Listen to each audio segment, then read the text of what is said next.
Oh, what the bro?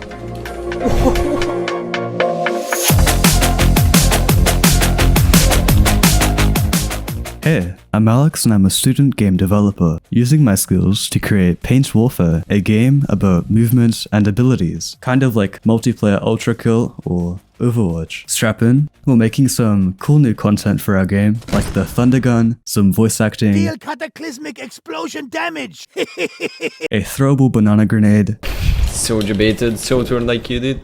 and at the very end, I'll be using some questionable methods to test my game on Apple MacBooks. Let's travel 3 weeks back to make the most important feature of this update. But the reason why requires some explanation, so bear with me. I made Paint Warfare as a joke, and it turned out to be a pretty successful joke. At first glance, any dev would absolutely be sitting here shitting their pants if their game got this many downloads. Here's the problem though.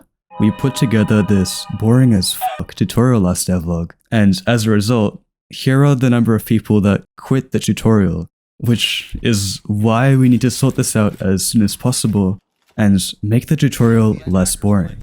Now, what do the Portal, Valorant, and Overwatch tutorials all have in common? In compliance with state and federal regulations, all testing candidates... Agent, welcome to Valorant. Name's Brimstone. I will be guiding you through the Overwatch training program. All 3 of these tutorials have kick-ass narrators. So here's the action plan. Step 1. I hire a narrator. I headed over to Fiverr to find a narrator. Now, there were a couple of talented narrators here that worked for companies like Netflix, Visa, McDonald's, MasterCard, but there was this one dude that could do a funny German accent. What are you doing? Who turned out the lights? So This is I not paid him acceptable. $50, Do you know and who in I the am? meantime, we need to make our store page a little more saucy. So I made some GIFs in Premiere Pro, added some notable reviews in the description, and reported all of the negative ones because they're misleading. No. I filled out every single one of these sections. When your game doesn't have any awards, you make awards for your game. Now we need a badass new trailer.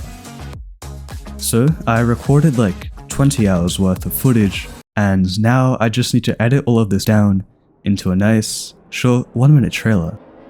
This can't take too long, right?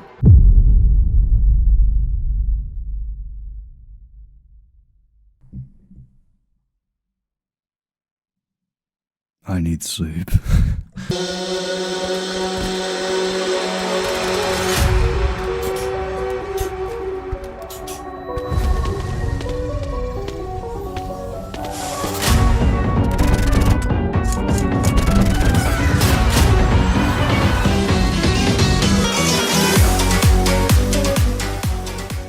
But I got the trailer done. I've cut it down for this video. I've linked the full thing in the description.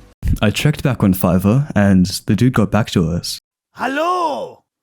Welcome to the Paint Warfare training facility. Use WASD on the shift keys to maneuver. You can throw the... He sent me around 2 minutes of him speaking. So the problem with that is that if we just straight up played it,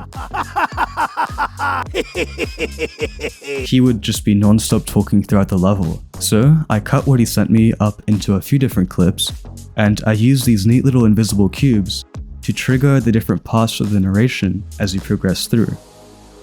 I also took the time to make this torture chamber as an Easter egg, which is normal.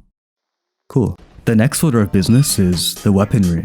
Now, I have a few ideas for new guns, like a drill, minigun, railgun, and a banana grenade. I'll get to the drill and minigun next devlog, because I have exams next week, so we're going to make some throwable bananas and the railgun. Railguns are easily my favorite weapon in any game. Now to add it into this game, we first need a 3D model.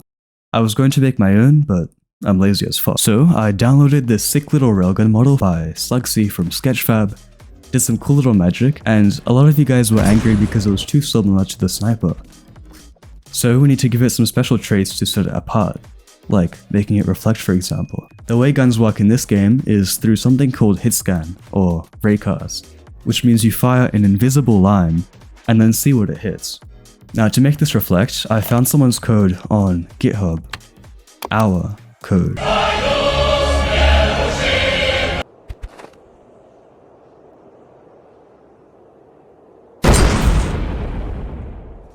If you can't tell, that's why I named it the Thunder Gun, but the problem with this is that it just keeps reflecting until it hits a player. And if there's no players, it just crashes Paint Warfare. So to fix this, I made this 6 slider to limit the maximum number of reflections to about 3. A few of you guys also suggested that I add a banana grenade, and I wanted to make it look like one of those German hand grenades they used in World War II. So I made this banana fruit in Blender, and then just sort of roped it together with a stick. And now we have a banana on a stick. Nice. At first I just made it throwable, but this looks pretty stupid. So instead I made it a magic one that just spawns bomb bananas. It doesn't do a huge amount of damage, but it's crazy good for grenade jumping. So it's perfect with the new railgun.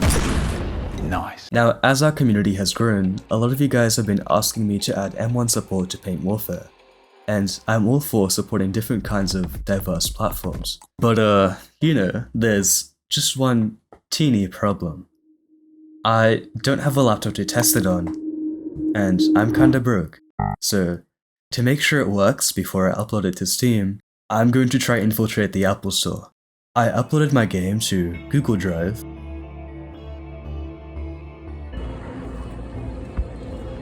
and very unsuspiciously started downloading it on one of the Macs at the store.